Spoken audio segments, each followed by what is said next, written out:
Hello guys, welcome to my channel smiley Sham's. నిన్న పొద్దుటూరులో ఫంక్షన్కి వెళ్ళాను.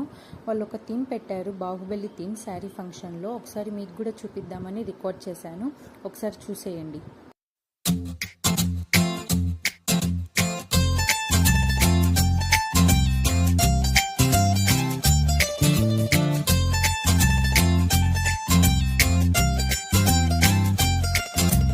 చందమామ కోసమే వేచి ఉన్న రేలా వేయి కళ్ళతోటి ఎదురు చూడనా, వానజల్లు కోసమే వేచి ఉన్న పైరులా గంపెడంత ఆశతోటి చూడనా.